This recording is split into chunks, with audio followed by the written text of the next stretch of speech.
What is up mga ka-bike bros, at nandito nga tayo ulit sa JB789 Bike Shop. At for today's vlog, another bike check yung gagawin natin.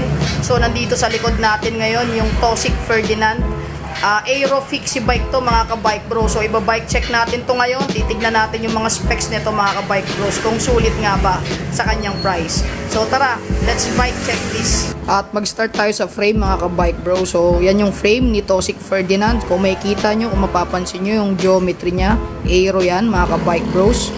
At may kita nyo yung branding ni Tosic, napaka minimalist lang, na bagay sa mga fixed bike. Yung material pala mga ka-bike bros ng frame neto ay aluminum 6061 na. So lighter na siya mga ka-bike bros kaysa sa mga steel frames. Meron nga pala itong available na tatlong colorway. Ito yung white, ito yung binabike check natin ngayon. At meron din tayong black at saka gray. Maganda din yung dalawang kulay na yun mga ka-bike bros. Ito naman mga ka-bike bros yung design dito sa kanyang top tube. So kung makikita nyo, hindi siya sticker, no? Talagang naka-paint siya sa pinaka-frame, kaya hindi siya madaling na mag-discolor o matanggal. So makikita nyo yung branding ni Tosic. Then may arrow dito at napaka-minimal lang din ang design. So another geometrical design lang. So ano siya, combination siya ng black at saka gray na ko-complement naman sa kulay ng frame. Ito naman sa kanyang fork mga ka-bike bros, kung makikita nyo yung design, the gradient ng gray color. So from light gray to dark gray yung design. So geometrical design din siya. So yan, so makikita nyo din yung kanyang model name, yung Ferdinand. Yan. So napaka minimal lang nung ano niya, nung model name niya, no? Dito naman sa composition ng kanyang fork. So ito steel pa to mga ka-bike bro. So check natin ang magnet. Yan, so steel pa. So pwede nyo pa yung i-upgrade into alloy or carbon. Dito naman sa chainstay, may another branding si Tosic dito. So minimal lang din, black over white yung design. Punta naman tayo sa frame size mga ka-bike bros. Itong binabike check natin ngayon ay size 48, pero may dalawang sizes to, 48 and 50. Pumili na lang kayo, no, ng sukat na babagay sa height nyo mga ka-bike bros. Dito naman sa kanyang head tube mga ka-bike bros. So yan yung design. So may kita nyo yung logo ni Tosic. So hindi naman sila nagbabago ng logo. Then yung branding, yan, Tosic. Napaka-simple lang mga ka-bike bros. Black over white lang din. Kaya nagko-complement talaga siya doon sa color ng frame. Then yung fork niya mga ka-bike bros, naka-quick release pa yan. So madaling magbaklas at pagbalik ng gulong dito mga ka-bike bros. Then same din dito sa kanyang bandang drop out. Kung makikita nyo, quick release din siya, pero may tension adjuster dito. So yan, may tension adjuster kayo dyan para pwede nyong i-adjust yung tension ng kadena nyo mga ka-bike bros, dahil nga isa itong fixie bike. So mahalaga na na-adjust nyo yung tension ng inyong kadena. Dito naman sa head tube size niya mga ka-bike bros, integrated siya. So 44-44 siya. Yan, zero stock. So yan yung sukat ng kanyang head tube, no. Isa sa napansin ko mga ka-bike bro sa frame netong Tosic Ferdinand ay itong yung seat stay tube niya. May kita nyo, kung mapapansin nyo, medyo bulky siya. So halos kasing laki niya yung seat stay tube ng pang MTB. Same din dito sa chainstay. Yan, kung may kita nyo, medyo bulky.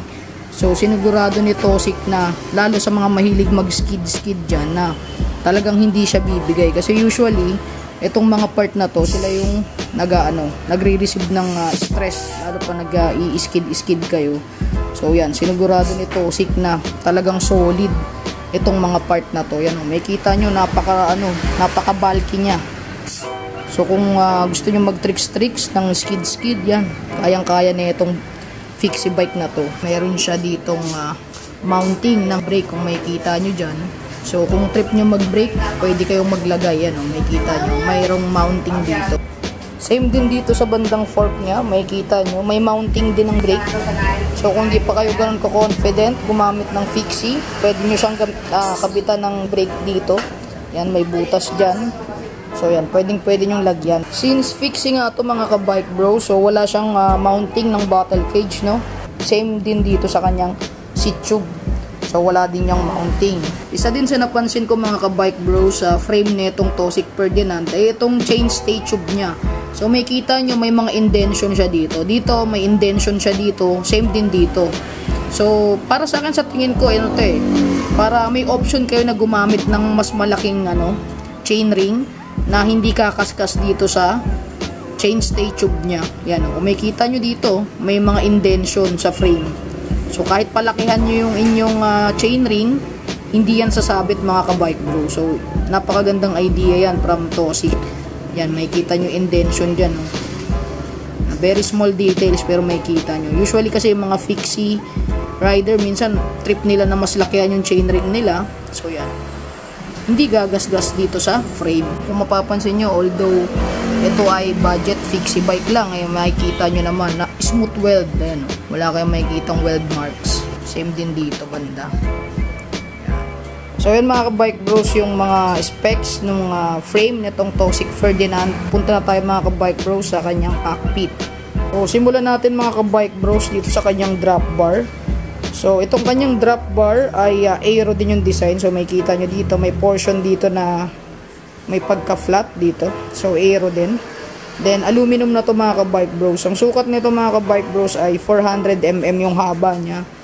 Then dito naman sa may bandang clamp niya is 31.8 yung diameter. So din sa nagustuhan ko dito mga ka-bike bros, yung kanyang stock bar tape.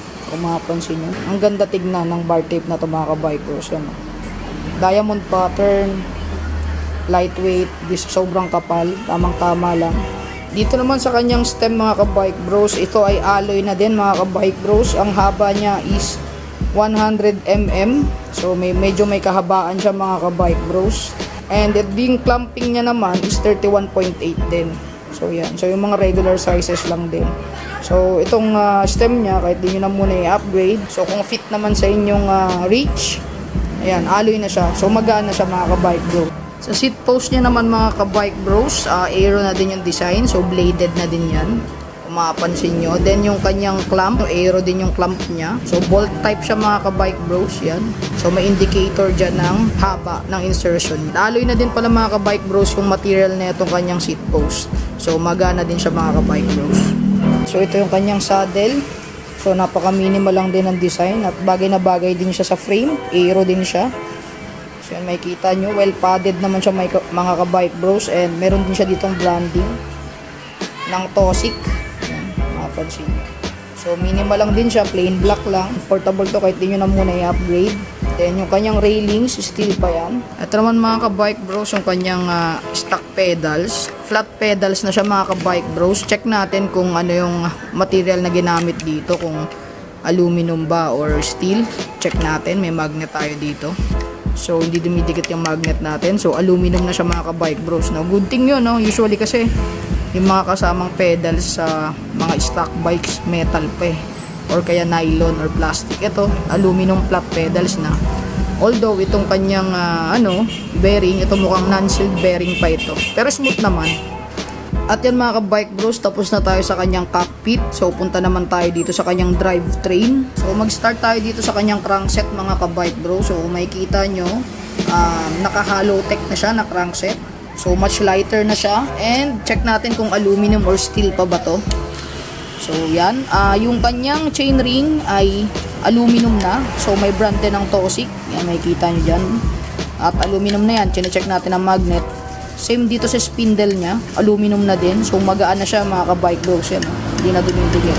Magaan na yung chainring nito. So 4080 na siya mga ka-bike bros, aluminum. Kaya sobrang gana na ito mga ka-bike bros. Punta naman tayo mga ka-bike bros sa kanyang sprocket. So itong sprocket niya mga ka-bike bros, 16 ito. Ito yung sprocket niya na fix.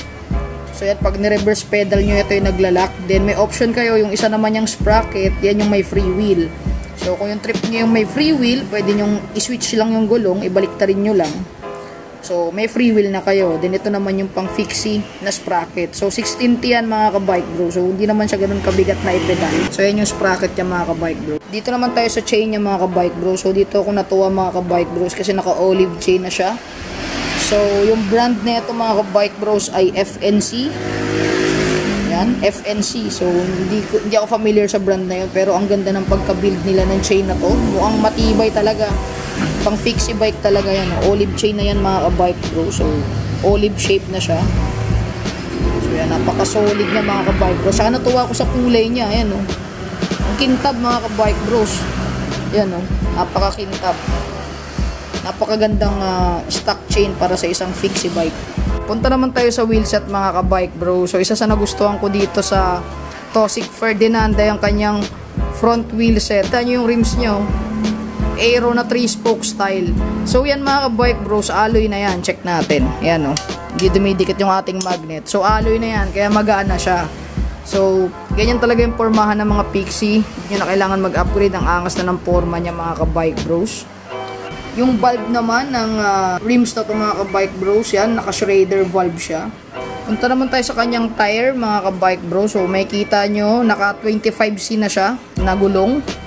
So naka-tan wall na siya. So ang forma na, no, bagay na bagay dun sa white frame. So yan, naka-tan wall na 25C. So sobrang nipis na niya, no.